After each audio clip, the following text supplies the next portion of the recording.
One might argue that if Corvain had simply let Iselle keep her seat at the high table, she would never have ended up wearing another man's crown. But then again, if the man had ever once been able to hear a true thing without flinching, he would not have needed to move her.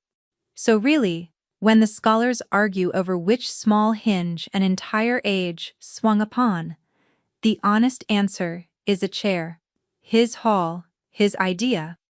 As the last living ledger in Thornholt, Iselle had spent 11 years making herself useful, and every one of them making herself small, and she had never once asked for a place at the top of the room.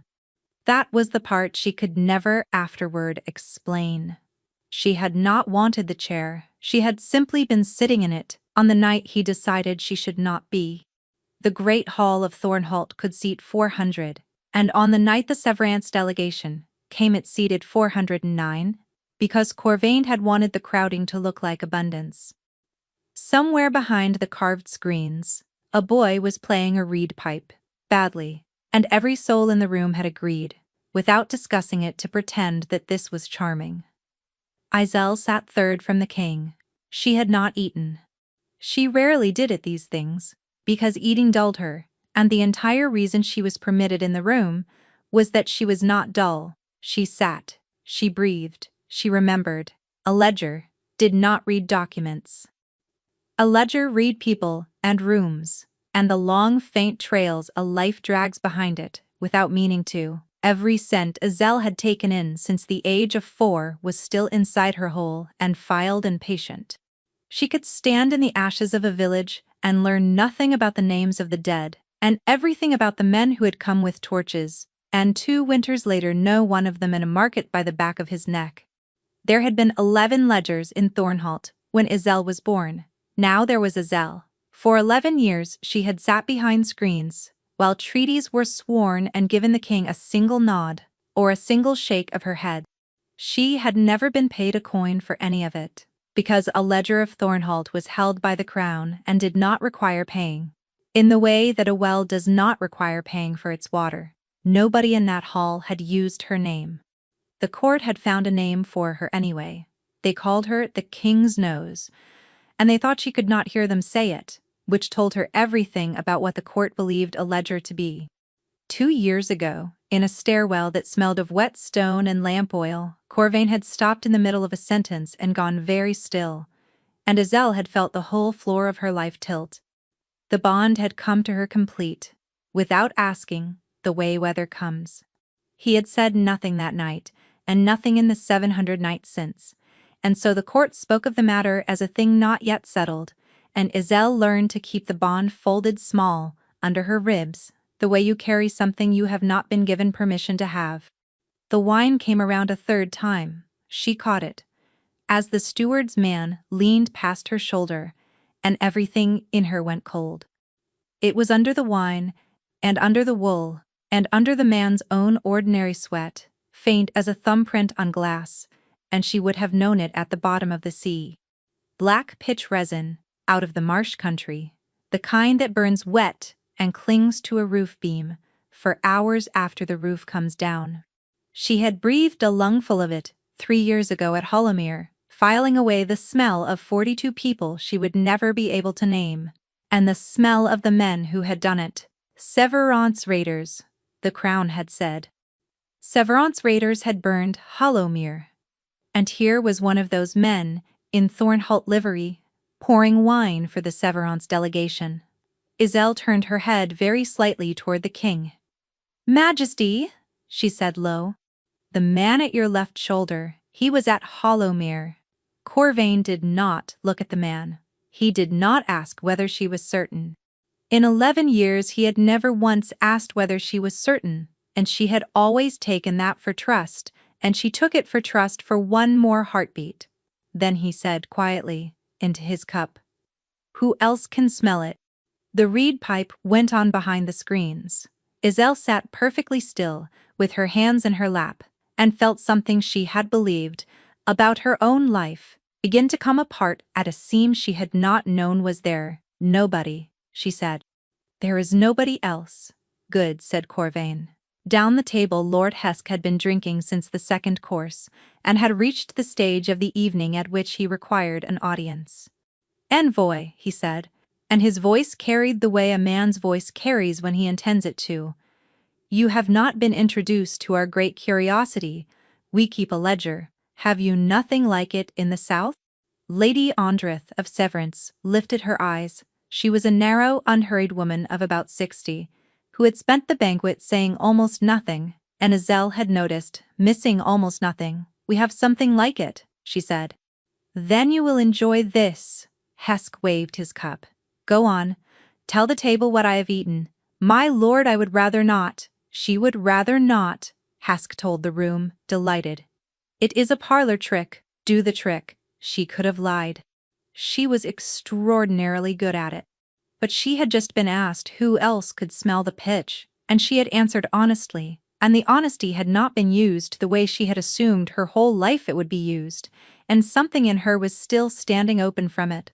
So she answered honestly again. "Venison," she said.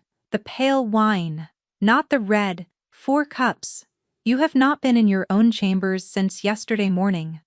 She paused, because even then some part of her was trying to stop, and then said, the rest of it because it was true. "And whoever you have been with, my lord, wears the same oil as your brother's wife." The hall did not go quiet all at once.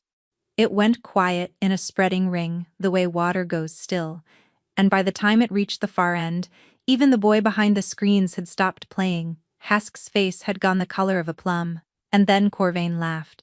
It was a warm laugh. That was the part that would take her years to forgive. He laughed the way a man laughs at a dog that has embarrassed itself on a good carpet and laid one hand flat on the table and turned to her with the easy affection of a man doing her a kindness, in front of witnesses. "Ah," he said. "You see, this is why we crowd the table." He tilted his head toward the far doors, and he was still smiling. "Go down and eat with the household tonight," said the Alpha King of Thornholt. "You will be more comfortable there." Iselle stood.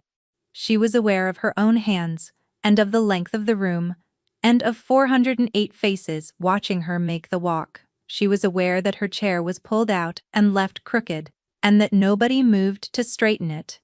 At the foot of the table, as she passed, Lady Andreth set down her knife. She did not laugh. She did not look away, either the way the kind ones did. She looked at Azelle directly, the whole length of her, the way you look at a horse that has been badly kept and is obviously worth more than the man leading it. Then she inclined her head.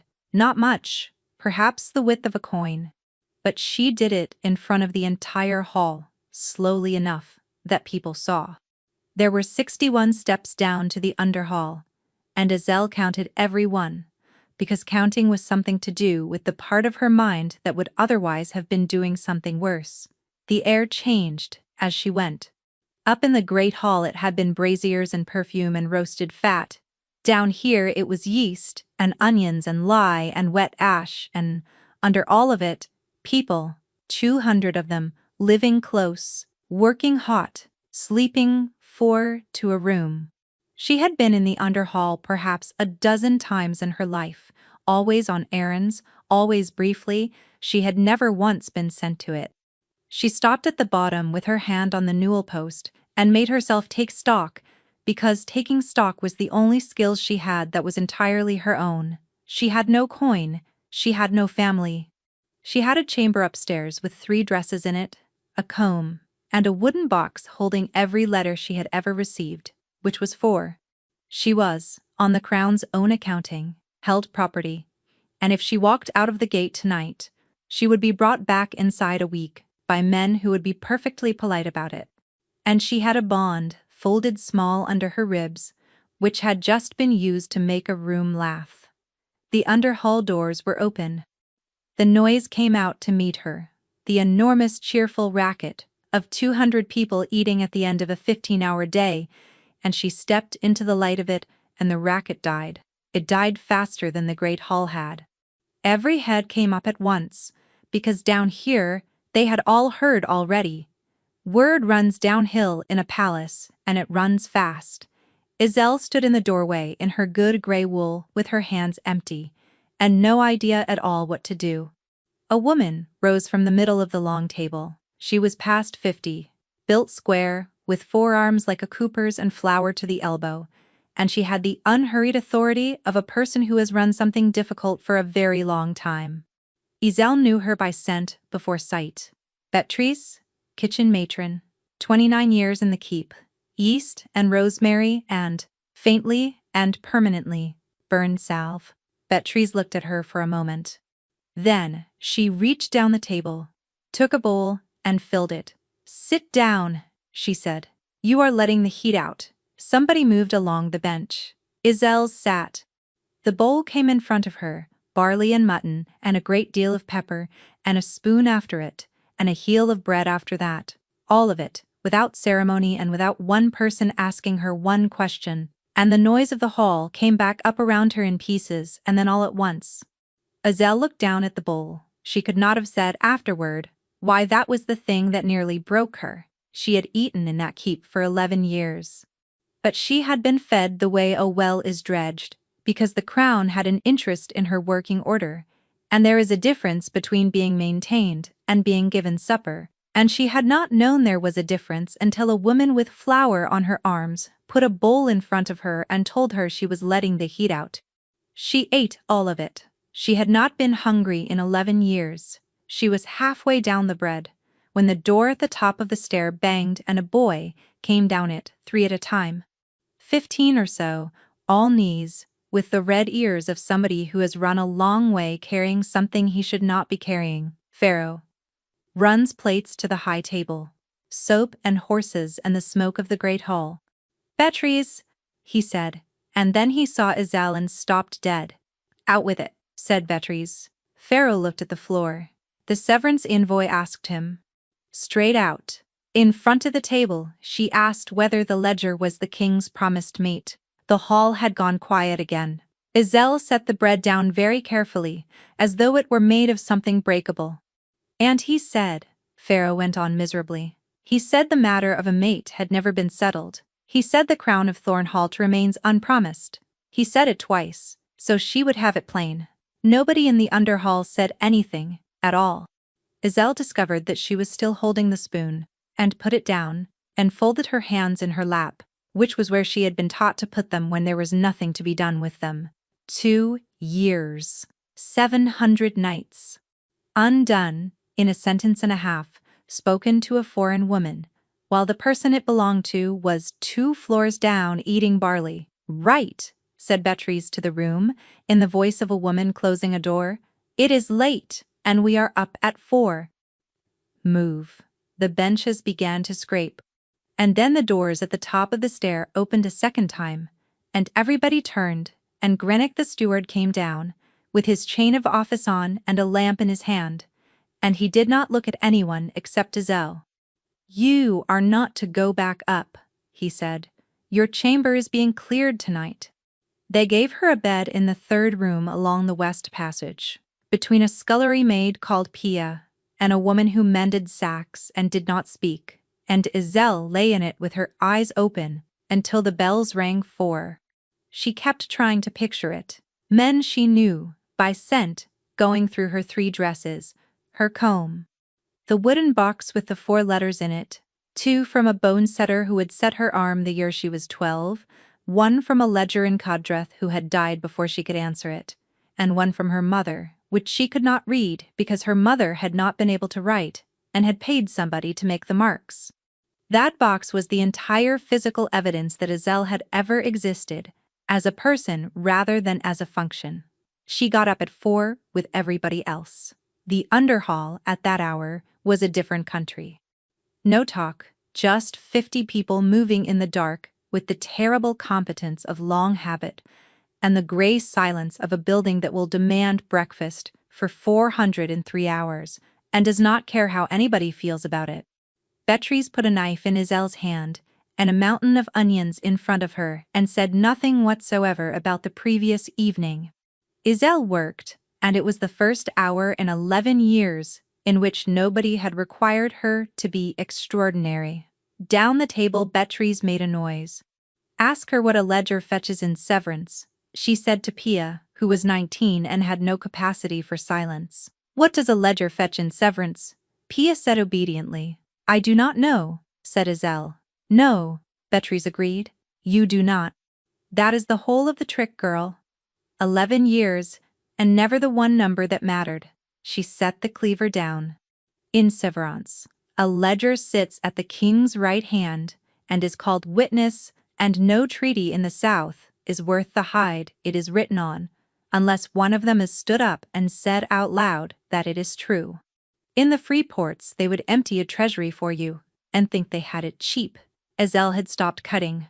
"And here," said Beatrice, "you got a chair. Third from the top, no coin, no name, no wage, and last night, not even the chair. Why has nobody ever told me?" "Because everybody in this keep assumed somebody had." Beatrice looked at her, and her face was not unkind, but it was not soft either. "That is how it is done. Nobody lies to you. Everybody simply waits for somebody else to mention it." Iselle put down the knife. She had spent 11 years believing a particular story about herself. Her mother had come to the gate of Thornholt with nothing, in the last winter of the old king's reign, and had begged, and the old king had been merciful, and had taken the child in charity. She had been told it at 7, and had built her entire life on it, every hour of unpaid work, every silence, because you do not send a bill to the people who saved you. "My mother begged at that gate," she said. "Say pp. They took me out of charity. That is the debt I have been paying." The mending woman, who did not speak, stopped mending. Beatrice picked the cleaver back up and set it down again, and Iselle watched a woman decide something. "I was 36 when your mother came," Beatrice said. "I was on the gate detail that winter because they had the fever in the kitchens. I saw it." She looked at Iselle steadily. "Your mother did not beg at that gate, love. She came in a covered carriage with an escort of 6, and the old king came down the steps himself to meet her, in the snow, bareheaded. The under hall was very warm, and Iselle could not feel her hands. "That is not," she began. "I know what you were told. I have known for 11 years, and I have never once been asked. You are being asked things now, so I am answering them." Beatrice began, deliberately, to cut. "Whatever your mother was, she was not a beggar. And whatever you are not charity." Iselle sat down on the bench. 11 years of catching other people out in their small, convenient lies, and it had never once occurred to her to turn the gift around and pointed at the story of her own life. "I need to see my box," she said. "There is a letter in it. From her." "Then that is your morning." Beatrice jerked her chin at a battered tin between the salt and the lamp oil. "And you are on the payroll from today. Kitchen hand, 3rd grade." She went back to the mutton. "Get it in writing, mind. Everything in writing from now on, with your name on it. Iselle. Say it out loud in a room until somebody uses it." Iselle looked at the tin for a long moment. Then she took what was in it, 3 coins, the first 3 coins that had ever been hers, and stood in the noise and heat holding them in her fist, so hard that the edges printed themselves on her palm. She did not get to look for the box that morning, because the doors at the top of the stair opened a 3rd time in 12 hours, and this time what came down was not a boy with news, and not a steward with a lamp, but a narrow, unhurried woman in the deep green of the southern court, who reached the bottom step, looked around the underhall of Thornholt as though she had every right to be standing in it, and said, in a voice that carried the whole length of the room, "I am looking for a woman called Iselle. I am told she is not permitted to leave this kingdom." Lady Andreth of Severance smiled slightly. "I have come to find out how true that is." Greenock tried to have her removed from the room. "This woman is kitchen staff," he said. "3rd grade. If your ladyship has business, it belongs upstairs." "How fortunate," said Lady Andreth. "Upstairs is exactly where we are going." She did not raise her voice, and she did not wait to be agreed with, and Iselle understood then that she had spent 11 years watching men perform authority, and had never once seen anybody simply have it. They went up the 61 steps in a procession that gathered people as it climbed. The hall was full, because the Severance delegation had been due to depart at noon, and half the court had come to watch them go. Corvain was on the dais. He saw Andreth. Then he saw who was walking behind her, in a kitchen apron, with onion on her hands, and something moved across his face so quickly that only one person in that hall was equipped to catch it. It was not anger. Iselle catalogued it and set it aside for later. The way she did everything, it was fear. Envoy, said Corvain warmly. You are leaving us, I am. There is a small matter first. Andreth stopped at the foot of the dais. 3 years ago, the Crown of Thornholt informed the southern courts that the village of Hollowmere was burned by raiders out of Severance. 42 dead. We denied it. You repeated it. It has sat between our kingdoms ever since like a stone in a boot. Old business, said Corvain. Very old. And now I find that Thornholt had a ledger standing in the ashes of that village. Andreth turned, unhurried, so that the hall could follow her eyes. She has the smell of every man who lit it, filed away inside her hole, for the rest of her natural life. And in 11 years, nobody has once asked her to say what she found. A murmur went along the hall like wind through standing barley. Iselle stood with her hands at her sides and did not move. She had told them. That was the part. She had told 3 separate men in 3 separate rooms in the month after Hollowmere, and every one of them had thanked her and written nothing down, and she had been young enough to think that meant the matter was in hand. Under the Concord of Waymere, said Andreth, where a witness exists, to a disputed act between signatory crowns, that witness may be called to the injured court and shall not be prevented. It is 400 years old. It has been invoked 14 times. She smiled slightly. I am invoking it now. The silence in the hall was total. Iselle, who could not read documents, but had spent 11 years behind screens while men argued over them, ran it through. The clause was real. It was also a coat thrown over something else, because Severance did not need her testimony to prove a thing it had denied for 3 years, and Andreth had not come down 61 steps into a kitchen for the sake of a burned village. She wanted the ledger. The village was the door she had found to get her out. Iselle knew it standing there in her apron, and there was not one thing she could say, because saying it would close the door. Corvain knew it too. She watched him arrive at it. She is crown-held, he said. She is. And the Concord does not care, which is rather the point of it. Andreth tilted her head. Refuse me, Majesty, and every court in the south will ask the same question by winter. Why will Thornholt not let its ledgers speak about Hollowmere? What is it that she would say? Iselle felt the room turn all at once the way a herd turns. Take her, said Corvain. It was a small thing. 2 words, given lightly, the way he gave everything. I will want it sealed, said Andreth. You will have it sealed by noon. He was already looking away. She is a valuable instrument, Envoy. I would ask that you return her in good condition. And there it was. Not a person. Not a mate, not a woman who had gone white in a stairwell 2 years ago with the whole floor of her life tilting. An instrument in good condition. Beatrice, somewhere behind her in the crowd, said something short and unrepeatable under her breath. They gave Iselle an hour to gather her things, and they came to a bundle she could carry under one arm, and the wooden box was not in it. She found Greenock in the corridor outside the empty chamber. There was a box, she said. 4 letters. One of them is my mother's. The chamber was cleared to where Greenock looked at her for slightly too long.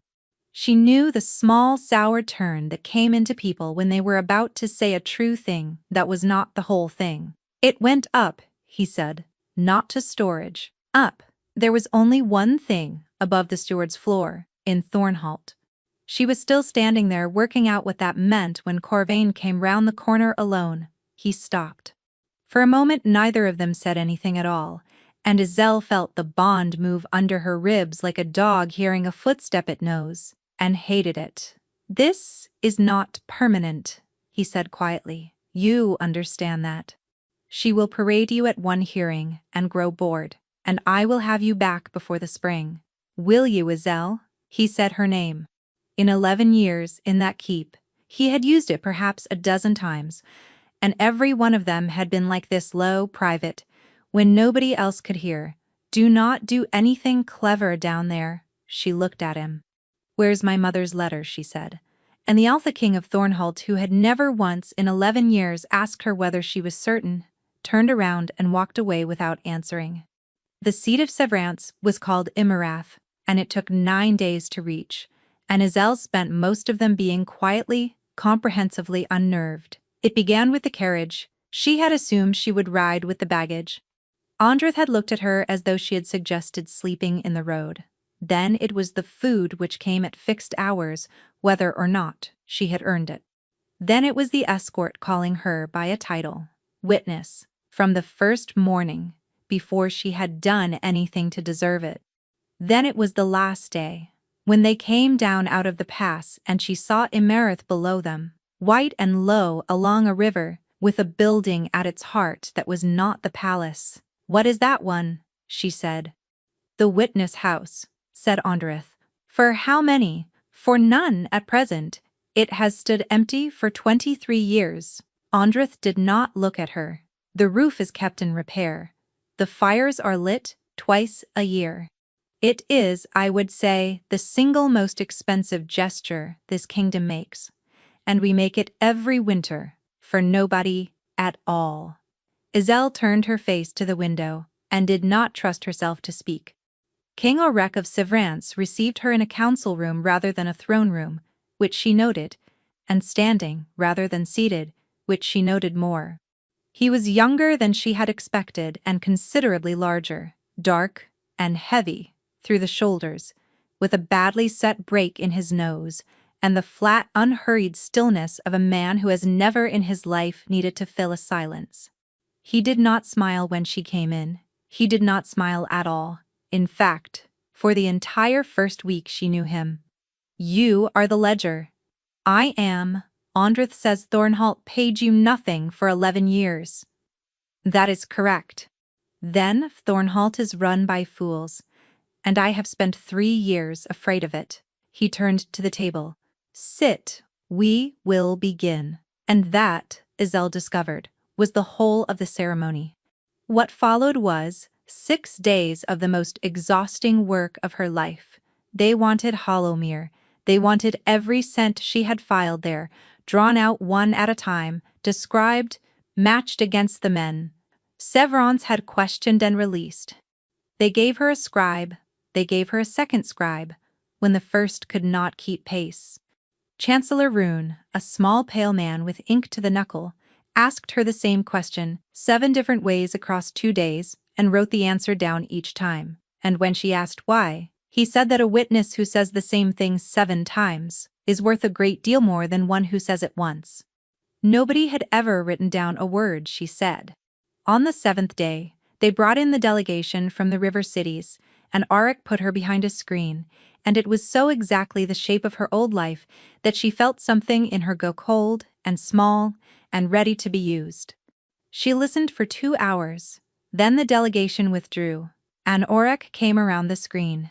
Well, the tall one is telling the truth about the grain, said Iselle. The other one is not, but he is not lying to you. He is lying to the tall one, and he is frightened, and he has been frightened since before he arrived. Auric said nothing. You will sign it anyway, she said. It is a good treaty and you have wanted it for 2 years, and a frightened man is not a reason to walk away from a good treaty. I am aware of that. I am telling you, because you asked me, and because it is true, and I have found that men prefer to hear the useful half. She heard her own voice at the end of it, and something in her flinched. 11 years of instinct arriving late. Forgive me, Majesty, she said. That was more than you asked for. Auric turned his head and looked at her properly for what she thought was the first time. Rune, he said, send them home. Tell them we will sign in the spring.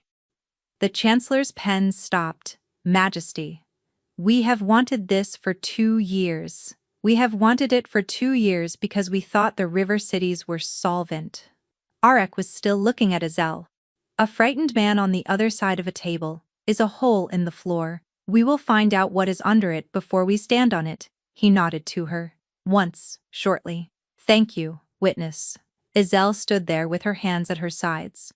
She had said the unwanted half out loud in a room full of powerful men and braced for the laugh, and instead a kingdom had changed course. She did not know what to do with her face, so she did nothing with it at all. That night a clerk brought a paper to her rooms in the witness house. It was a contract. Her wage was written on it in figures she had to have read aloud to her twice, and her name was written at the top, spelled correctly, and beneath it a line for her mark. She thought about Beatrice, up to the elbow in flour, saying, "Get it in writing, mind." Azelle sat for a long time before she signed. The witness house had 30 rooms and Azelle used 4 of them. She kept waiting for the arrangement to reveal its price. That was the thing she could not explain to anybody, least of all Andreth, who had begun taking supper with her twice a week and treated the whole subject with brisk impatience. There was no price.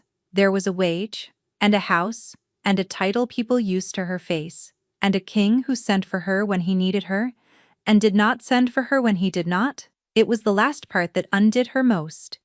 Corvain had never once left her alone. "You are waiting for the other boot," said Andreth. "Over the fish, I am. It is not coming. He is a plain man. It is his single great political weakness, and I have given up trying to cure him of it." Auric worked her hard. That she could accept, because work was the only currency she trusted. He took her out to the river cities in the spring, and she stood in 3 counting houses and found what was under the floor, which turned out to be a bank, in the free ports, quietly holding 4 cities by the throat. He took her along the eastern border, and she walked 16 villages and told him which of his own reeves were stealing, and he removed 2 of them by the following month, and both removals cost him. And somewhere in that spring, without her consenting to it, it stopped being a transaction. It was the maps that did it. He kept them in a long room off the armory, and he was in there most nights, and one evening, she came to deliver a report and found him standing over the eastern border with a cup of something going cold at his elbow, and instead of taking the report he said, "Come and look at this." And she was still there 4 hours later. He was not charming. He never once said anything to her that could have been repeated at a dinner table to make a woman blush.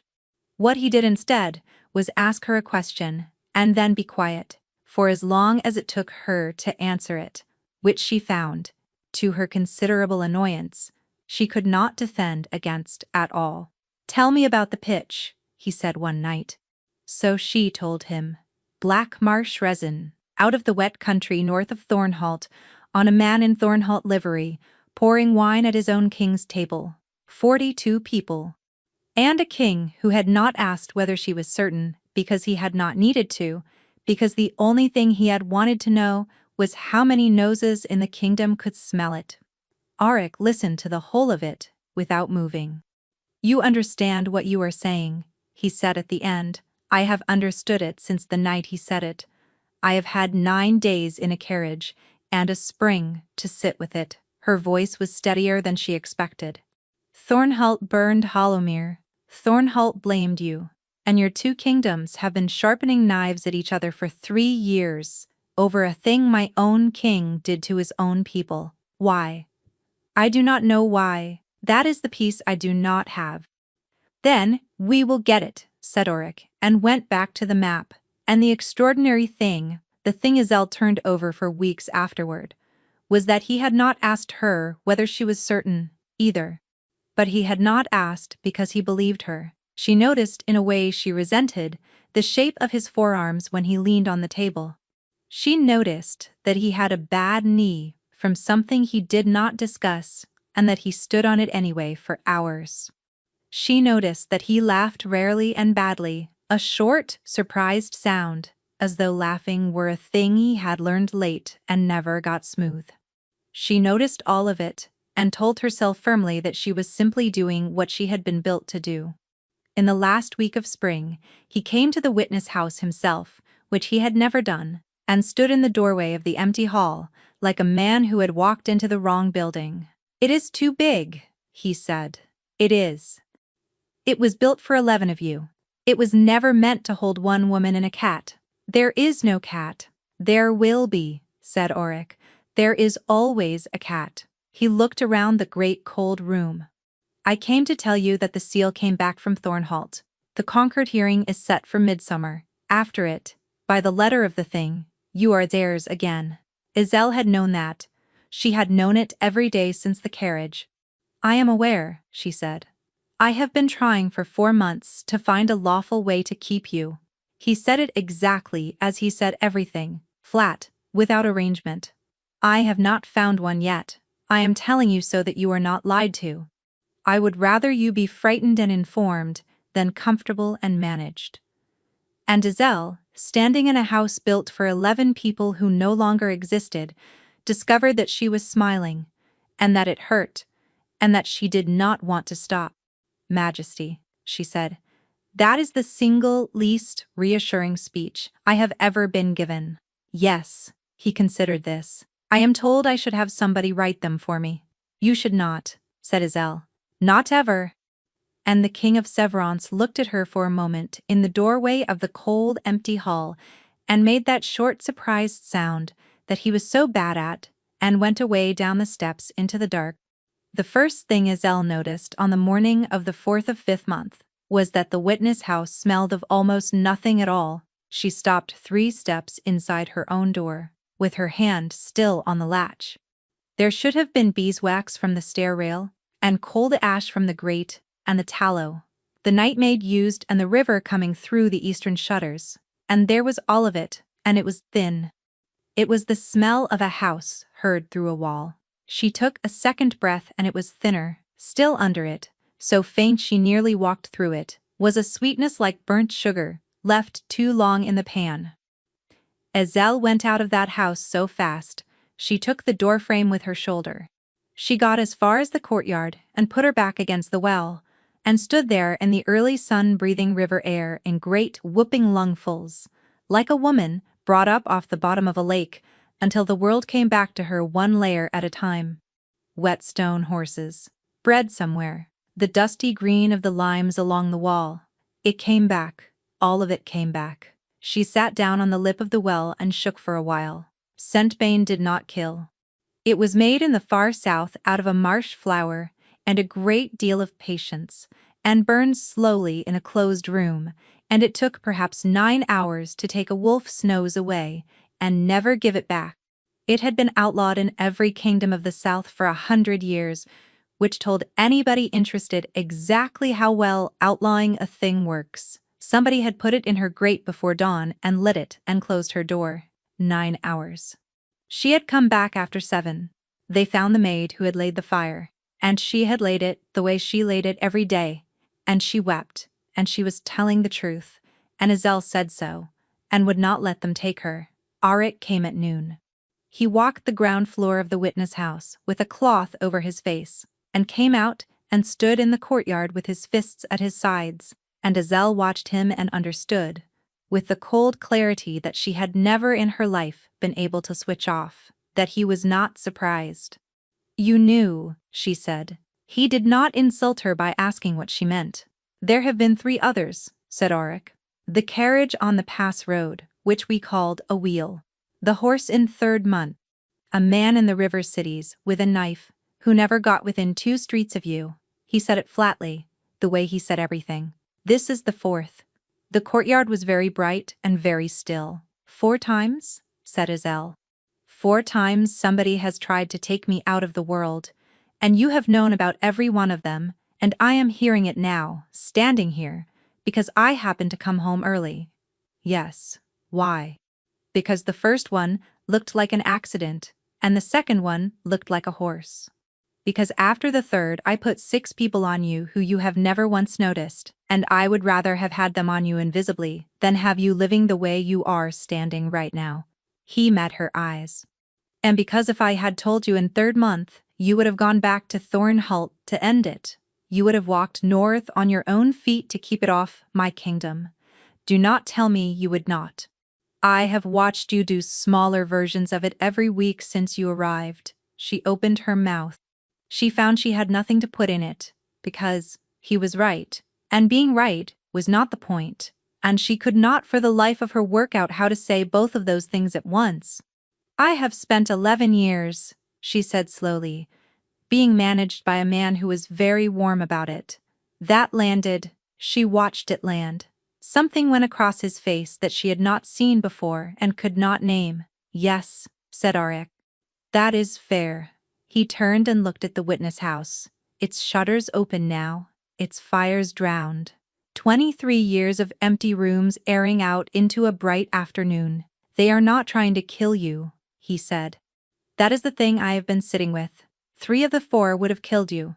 This one would not. He looked back at her. Somebody has decided it is better to have you alive and blind than dead. Somebody wants the ledger of Thornholt breathing at midsummer and unable to smell. Iselle stood up off the lip of the well. The Concord hearing was in 6 weeks. She was to stand in front of 2 crowns and a hall of southern lords and say out loud what she had found in the ashes of Hollowmere. A dead witness proves nothing, but a witness who cannot smell is not a witness at all. She is only a woman, making claims. They do not want me silent, she said. They want me discredited. She stopped sleeping properly after that, and she started working like something with a clock inside it. 6 weeks. She had Rune pull the Concord rolls and read them to her twice.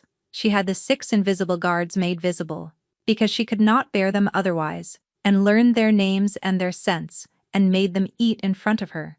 She went at the Hollowmere file again, and found nothing new, because the file had never been the problem.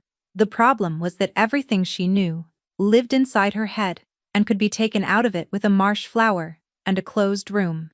And underneath all of that, running the whole time, like water under ice, was the question she could not put down. Why her? Not why a ledger. Why this one?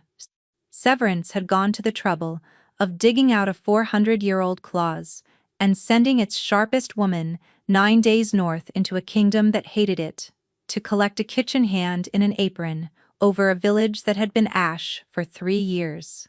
She asked Andrith twice, and got the Concord both times. The 3rd time, she did not ask Andrith. She went to the map room after the 10th bell and shut the door behind her, and stood with her back against it. And Auric looked up from the border of the river cities, and she said, "Tell me what I actually am." He set down the rule. "I have been waiting 4 months for you to ask me that," he said. "Do not do that. Do not be pleased with me. Just say it. Sit down. I will stand. Then I will stand as well." He came round the table. "You have been circling it since the well." And she heard herself say the thing that had been sitting in her chest since a stairwell in Thornholt 2 years ago, and it came out of her raw and cracked down the middle. "Why can I still feel him?" The map room was very quiet. "I have a bond," she said. "I have had it for 2 years. It came to me whole in a corridor, and he never once said a word about it, and I have carried it the entire time, like a coal in a pocket, and I am 800 miles from that man, and I can still feel it. And if it is real, then I do not have the right to be standing in this room tonight, wanting what I want. So tell me, you have a witness house and 23 years of nothing, and a chancellor who writes things down 7 times. Somebody in this kingdom knows what I am carrying." Auric looked at her for a long moment. Then he went to the door and sent a page for Andrith. And they stood in silence for the 8 minutes it took her to come, and Iselle thought she might come apart before the woman arrived. Andrith listened to the question with her hands folded. "Ah," she said. "Nobody ever told you." "I would like very much," said Iselle, "for one person in my life to stop saying that to me." "That is fair." Andrith sat down. "There are 2 bonds that a ledger can carry, child. Everybody in the South knows this, and in Thornholt, there has been nobody alive to know it for 23 years. The first is the bond any wolf may take with a mate. It runs both directions, and both parties feel it, and neither can hide it, because the whole nature of the thing is that it cannot be held one-sided." Iselle's hands had gone cold.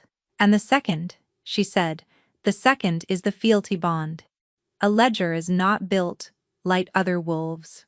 A ledger's whole gift is to bind to what it is given, and hold it forever. Put one in a crown's service young enough and long enough, and it will bind to the crown itself. Andrith's voice was not unkind, and she did not slow down, which Azel would be grateful for later, not to the man, to the office. It comes on suddenly, usually in the second decade of service, and it feels precisely and exactly like love, and it runs in one direction only, and the one who wears the crown feels nothing whatsoever. The room went a long way away. 2 years, 700 nights of folding a thing, small under her ribs, a stairwell, and a man stopping in the middle of a sentence, and Azel standing there with her hand on the rail, understanding that she was his. He had stopped in the middle of a sentence. That was all. He had stopped because she had gone white, because something enormous had just happened to her in front of him. He had felt nothing. He had never felt anything. And he had looked at a young woman going gray in a stairwell and understood exactly what had happened to her and said nothing for 2 years, and let a court call it an arrangement not yet settled, and let her hold his silence in her mouth like a coin she was not allowed to spend. He knew, she said. He would have been taught it in the schoolroom at 7, said Andrith, as I was, as every royal child in the South is. Azel discovered that she was sitting down and did not remember choosing to. There is a particular kind of grief in learning that the great love of your life was a piece of administration. It does not arrive as pain. It arrives as embarrassment, hot and total, and then, some way behind the embarrassment, at a distance, like a light coming up over a hill, it arrives as something else entirely. She had not been unloved. She had never been in love at all. There had been nothing there to fail at. Andrith left. Azel did not notice her going. When she came back to herself, Auric was crouched in front of her chair, not touching her, his forearms on his knees, waiting with that flat, inexhaustible patience of his for as long as it took. Say something, she said. I am not going to say anything. Why? Because everything I want to say is for me and not for you, said Auric. And you have had 11 years of men saying things that were for them. And Azel looked at this large, plain, scarred man, crouched on a stone floor at midnight, refusing to take his moment. And she put her hand against his jaw, and she felt him go absolutely still under it. I am not asking you to be careful with me, she said. He turned his face into her palm. What happened after that was not careful, and it was not managed, and it was the first thing in 23 years that Azel had chosen entirely for herself. She remembered the sound he made when she pulled him up out of that crouch. She remembered that he said her name once, against her throat, like a man setting something heavy down at the end of a long carry. She remembered the map still lying open on the table in the dark, the eastern border of a kingdom she had come to 9 months ago, in a borrowed carriage with everything she owned under one arm. Some long way into the night, she lay against his shoulder with her eyes open, and thought, clearly and coldly, that she still did not know why Severance had come for her. They crowned her 9 days before midsummer, and they did it because Rune found the way through. He came into the council at dawn, with ink to the wrist and his collar undone, and put a single page on the table. The Concord binds a witness, he said. It says she may be called and shall not be prevented, and that when the hearing closes, she returns to the crown that holds her, all of which is airtight. He tapped the page. It also says in the 4th part that a witness of a signatory crown is a peer of that realm, and cannot be held as property by any signatory, on pain of the concord being void against the holder. The room was silent for a moment. Say it plainly, said Auric. A crowned witness of Severance cannot be crown held by Thornholt, said Rune. Not because we are stronger, because their own document says so, and they have cited it 14 times in 400 years, and 4 of those citations are in Thornholt's own hand. He permitted himself something close to a smile. They cannot unmake it without unmaking every treaty they have ever won with it. They will say we made her appear to dodge the return. They will, and they will be entirely correct, and there will be nothing whatsoever they can do about it. Auric looked down the table at Izel. "It is not a gift," he said. "I want that understood in this room, and I want it understood by her. The witness of severance sits at the king's right hand and can stop his hand. She can refuse a treaty and it does not get signed. She can be removed by the council and not by me." He held her eyes. "If you take it, you are not mine, and you are not his. You are your own, and you are stuck with it, and I will have no way at all of protecting you from the consequences of that." Izel thought about a bowl of barley, and a woman telling her she was letting the heat out. "Yes," she said, "the crowning of a witness in severance is not a large thing. There is no procession. There is a room and a council and a circlet of gray iron with nothing on it, because a witness is not given gold, on the grounds that a person who can be given gold can be given other things.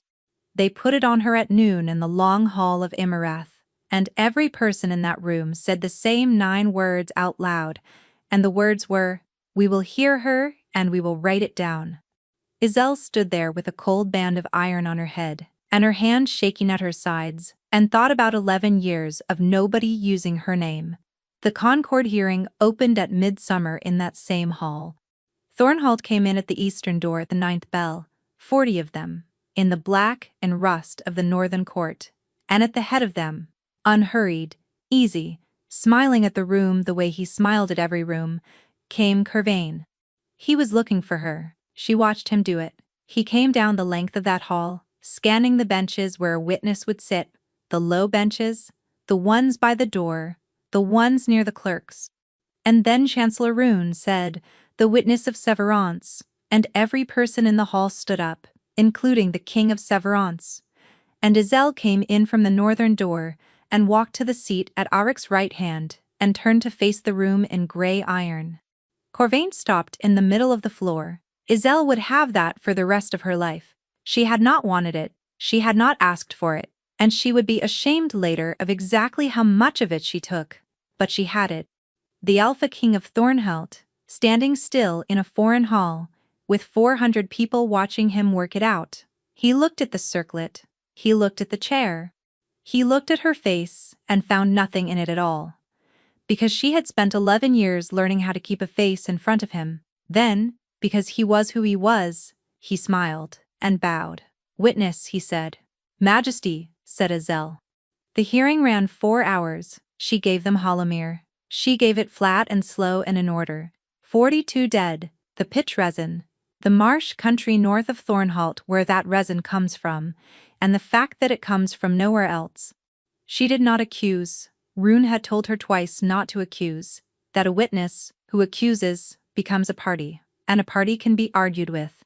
So she laid it down piece by piece, like a woman setting a table, and let 400 southern lords do the arithmetic themselves, and she could hear them doing it, a low moving sound along the benches, like a wind getting up. Thornholt's council fought the resin, and fought her memory, and asked how a court could rest on the nose of one woman, and Roon read out 14 prior citations of the same clause, 4 of them Thornholt's, and sat down. By the 4th hour, Corvain had not spoken once. Then he stood. "Might the Crown of Thornholt address the witness directly?" he said, briefly. On a small matter of her competence. Roon looked at Izel. Izel inclined her head.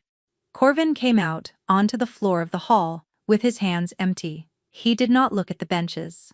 He looked only at her, and he was still smiling, and when he spoke, his voice was warm and low and pitched to carry to the very back of the room.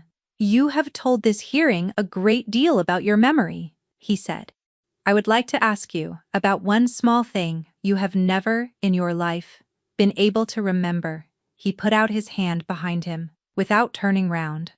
And a man of Thornholt came forward and laid in it a wooden box, salt-stained, badly made, with a broken hinge, the box that had sat under Izel's bed for 11 years and gone up, rather than to storage on the night her chamber was cleared.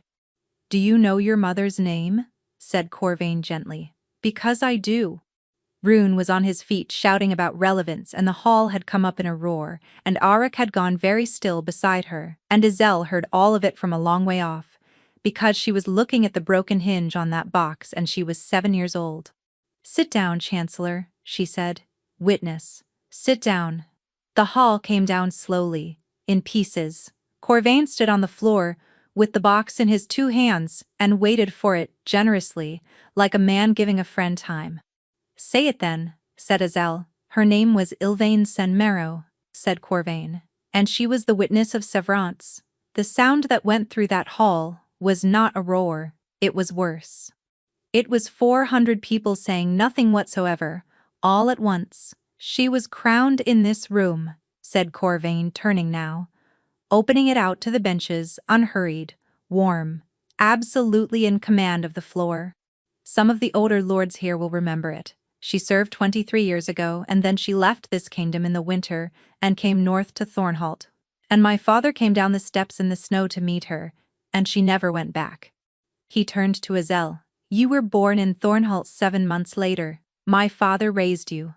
He fed you and housed you and trained you, and asked nothing of you but service. And this court has spent 4 hours listening to the daughter of a runaway southern witness explain why my kingdom is a kingdom of murderers." He set the box down on the floor between them. "There are 4 letters in there," he said.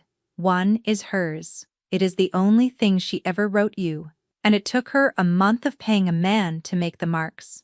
Take it. It is yours."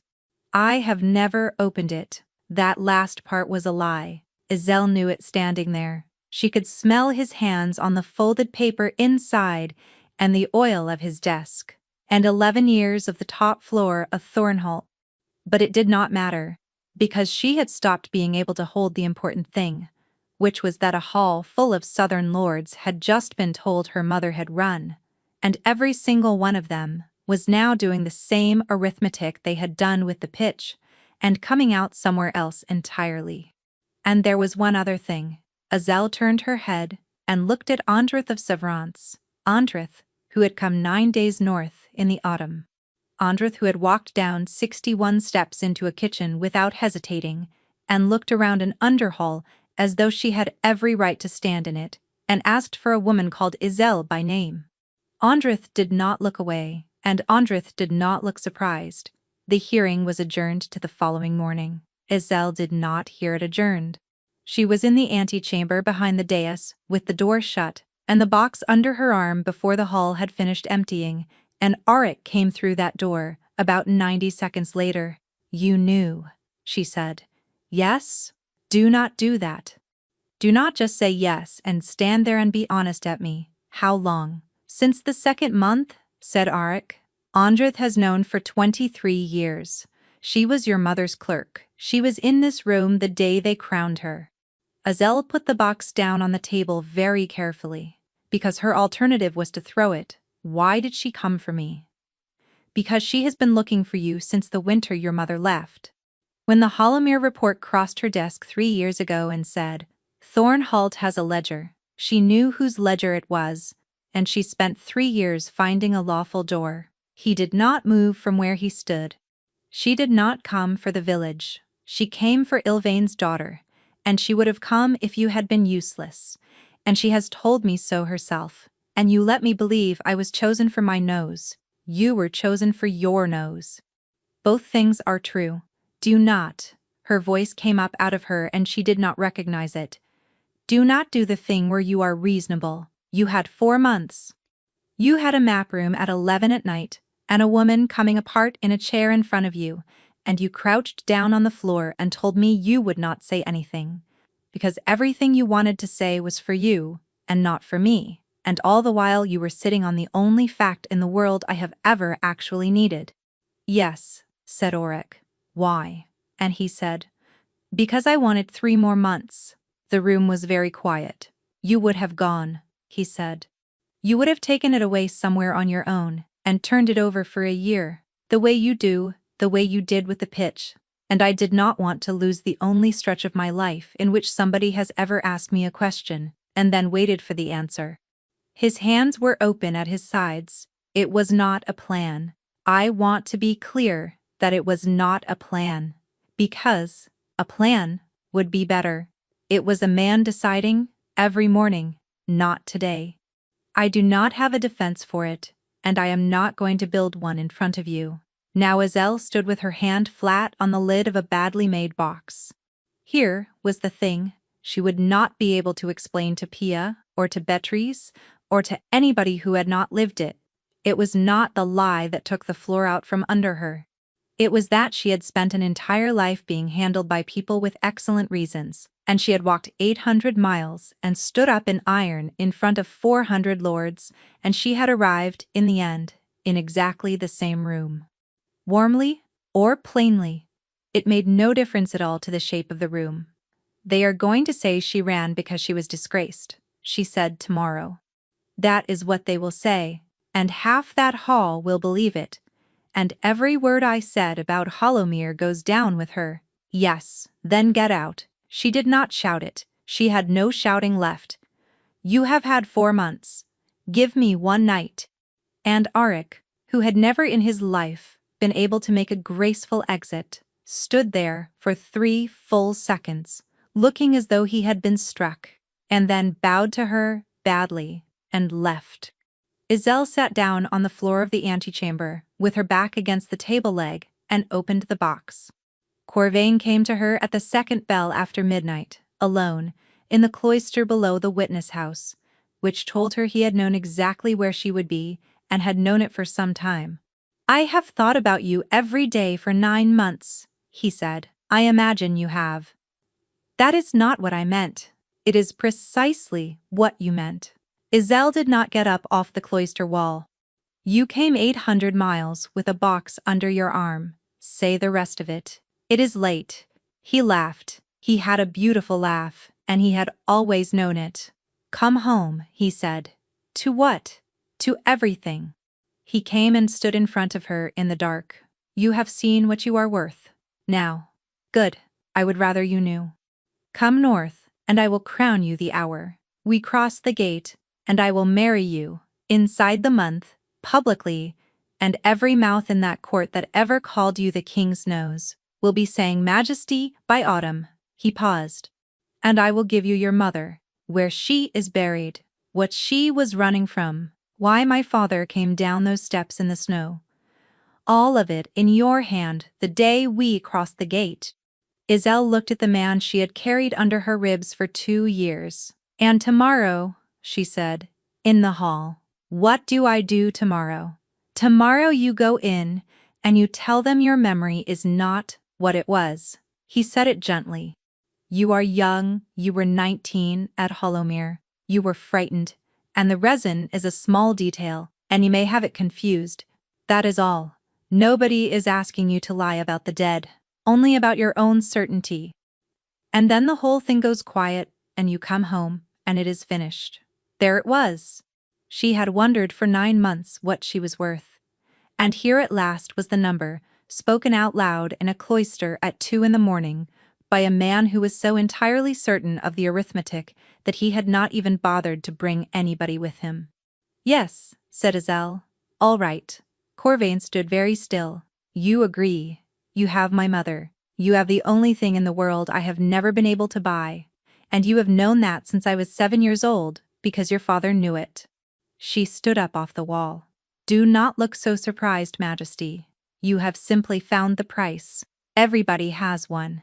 You have been telling me that with your whole life since I was 12. He took her hand, and she let him, and she felt the fealty bond turn over under her ribs like a dog hearing a footstep it knows, and for the first time in 2 years she felt nothing at all about it, except a mild clinical interest in how long it would take to die. The hall opened at the 9th bell. Rune had aged 5 years overnight. Oryx sat at the top of the room and did not look at her once, and Corvain took the floor before anybody else could, and asked the hearing's leave for the witness to speak first, on a matter of her own competence. It was granted. Azelle stood up in grey iron. Yesterday, she said, the Crown of Thornhold asked this hearing to consider whether I am competent. It is a fair question, and I would like to answer it properly, and then I will submit to whatever this hearing decides. The hall was entirely silent. I was 19 at Hollowmere. I stood in it for 2 days.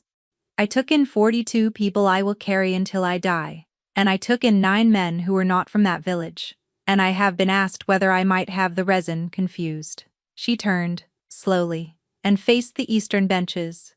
So let us find out. In the third row of the Thornholt delegation, fourth from the aisle, there is a man in a steward's coat. He poured wine at his own king's table in Thornholt, on the last night of autumn, and I told my king that night that he had been at Hollowmere. His name I do not know. His hands I do. She lifted her chin. Bring him down. Put him in the middle of this floor, and then bring me 10 other men of the same age out of the yard, in the same coats, and put them in a line, and turn my back to the hall, and let this hearing tell me when I have found him. The noise that came up in that hall was enormous. It took 20 minutes. Iselle stood with her back to the room and her eyes shut, and the whole of the South breathing behind her, and they brought the men past her, one at a time, and she named him on the second pass, and then they shuffled them, and brought them past again, and she named him again, and the second time, she said, the number of the row he had stood in at a table 800 miles north. They took him out to a side room. He talked inside the hour, which Rune said afterward was longer than anybody had expected. He had been paid in Thornholt silver. He named the man who paid him. The man who paid him was in the hall, and had come south in the black and rust of the northern court, and was standing 6 feet from his king. Iselle turned round. Corvain was looking at her, and the smile was still on his face, because it went all the way down, and there had never been anything underneath it to disturb. You said you would give me my mother, she said. I did. I have spent my whole life being purchased in small installments by men who thought they were being generous. Her voice carried the length of that hall, and did not shake. You may keep her. I will find her myself. It will take me 20 years, and I do not care. She sat down. What happened to Corvain over the following 2 years is a matter of southern record and does not belong in this account, except to say that no army crossed any border that the Concord held, and that Thornholt has a different name on its coins now. Iselle walked out of the hall through the northern door, and did not stop. Auric caught her on the steps. Iselle? She turned round. He had come out without his people bareheaded, into a courtyard full of southern lords, all pretending very hard not to watch, and he stood 2 steps below her, and he did not touch her. That was the finest thing I have ever seen done in a room, he said. I wanted to say it before anybody else got to. That is all. I am not asking you for anything. Good, said Iselle. Right, because I would have said no. She looked at him, this large, plain, honest man, who had wanted 3 more months. You waited 4 months to tell me who my mother was. He waited 11 years to tell me what I was carrying. And I am so tired, Auric. I am so tired of finding out that the people who love me have been budgeting me. He took that standing, the way he took everything. Yes, he said. I am keeping the iron, she said. The council gave it to me, and you cannot take it back. I am going to do the job. I am simply not going to do anything else. And she went down the steps, past him and across the courtyard, and she did not look back, and it was 14 months before she spoke to him about anything that was not a treaty. Iselle Saint-Maro was witness of severance for 14 months before she found out what the man was doing at night. They were, in every practical respect, very good ones. The river cities came back to the table in autumn, and signed something better than the first. She sat at the king's right hand twice a week, and stopped his hand 3 times, and the 3rd time the council backed her against him, and he reworded the clause without a word. Rune taught her to read, badly and slowly, an hour every evening, and by the spring she could get through a page of anything that was not law. She wrote to Beatrice. Beatrice wrote back, dictated to the almoner's clerk, and the letters were largely about Greenock, who had been dismissed, and about a girl called Hesper, who had come to the gate in the winter with a ledger's nose and nobody in Thornholt who knew what to do with her. Iselle sent for her. The witness house had 30 rooms, and used 4, and all through it, in the corner of her eye, Auric was doing something. He abolished crown holding in the 3rd month, not for ledgers. For everybody, every bonded trade and severance, the dozen other categories of person the South had quietly owned for 400 years, and it cost him the Eastern lords for a year and a half, and when the council asked him to stage it over a decade he said no. In the 5th month he had the Concord amended. A witness may not be held by any crown, including the crown that trained her. He never once wrote to her about any of it. She heard it all from Rune. And then, in the 14th month, it stopped, all of it. He stopped putting himself in rooms she would be in. He stopped finding reasons. When she came to council, he was correct and brief and looked at the papers, and when she passed him in the colonnade, he inclined his head and said, "Witness," and kept walking. It was, she told herself, exactly what she had asked for. She got so she could not sleep for it. It was Hesper, in the end 17 years old and 6 weeks in the house, and possessed of absolutely no discretion whatsoever, who said it out loud over supper. Where does he go then? The king. What? Every night, 9th bell. He comes down the river path on his own, with no guard, and he goes into the back of some house down by the water. Hesper shrugged. I can smell where he has been on him in the mornings.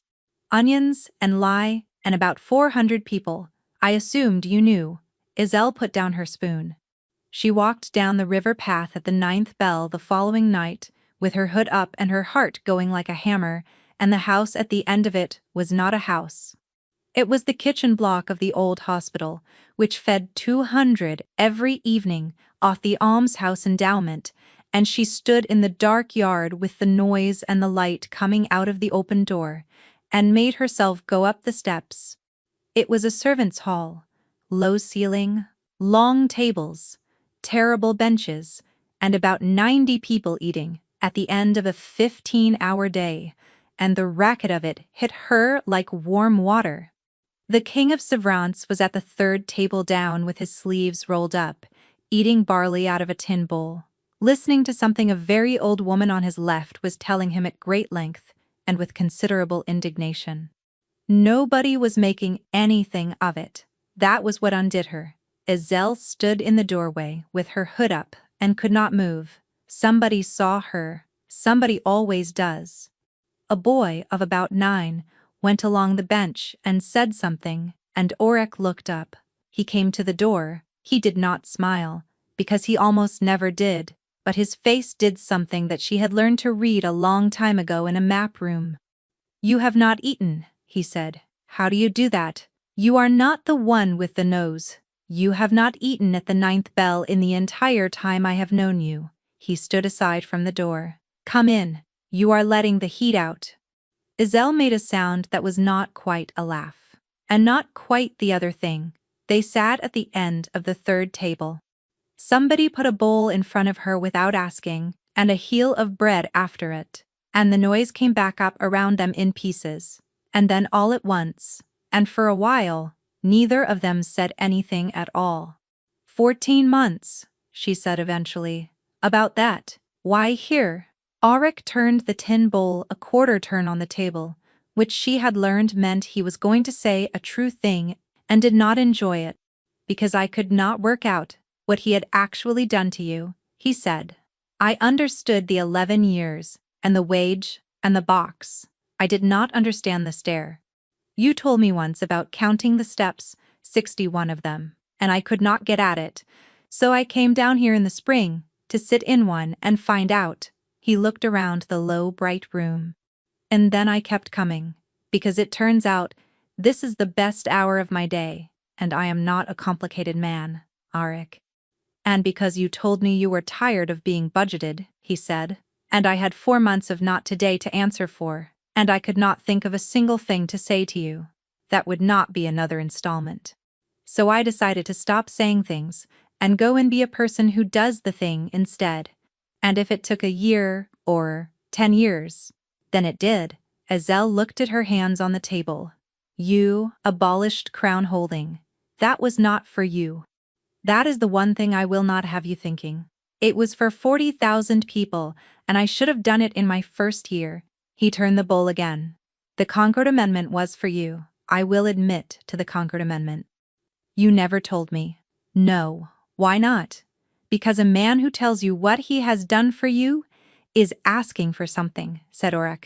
And I had decided not to ask you for anything ever again, which I have kept to. This is not a violation. You came down here, and Isel sat in a servants' hall, 800 miles from a great hall, where a warm man had once laughed at her in front of 400 people, and understood that she had been sent down a staircase into the best thing that had ever happened to her, and that it had taken her 2 kingdoms and a crown and 14 months of silence to walk back down it on her own feet. I am going to ask you for something, she said. Yes, you do not know what it is yet. I do not need to, said Auric. It was going to be yes, regardless. I have had 14 months to get it ready. Isel laughed, and it came out cracked, and half the table looked round. Marry me, she said. The king of Sevrance sat with a tin bowl of barley in front of him at a servant's table, in the kitchen block of an almshouse, and did not move for a very long moment. Say it again, he said. No, Isel. I said it once in a room full of people, and I meant it, and you heard it perfectly well. She was crying, which was extremely inconvenient. I have spent my whole life waiting for men to tell me what I am worth. I am not doing it twice in one evening. And Oric put his face in his hands, this enormous, plain, unsmiling man, and laughed, that short, surprised sound he had never once got smooth, and the old woman on his left told him to give over and eat his supper before it went cold. They married in the spring in the witness house, because Isel would not have it anywhere else. 30 rooms. She had them open every one. The council came, and the Eastern lords came, because they had to. Andrith stood as her witness, which was a joke that took the Southern court about half a minute to get, and which Isel had thought of herself and was insufferable about.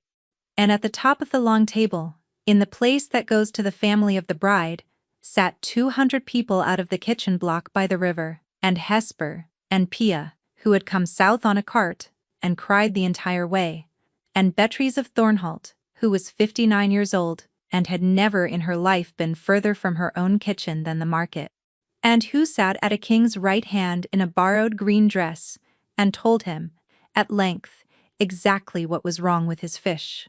You have put the servants at the high table, said Oric, some way into the evening. I have. Somebody is going to write that down. I am counting on it, said Isel. There was a cat by then. He had been right about the cat. And, very late, when the lamps were down to nothing, Isel went out onto the steps of the witness house with the iron circlet in her hand, and sat down in the dark, and after a while her husband came and sat on the step below her. 23 years that house had stood empty. Fires lit twice a year for nobody at all. I never did find her, she said. No, I am still looking. I want that understood. It may be another 20 years. Then it is another 20 years, said Oric. And I will be carrying the lamp.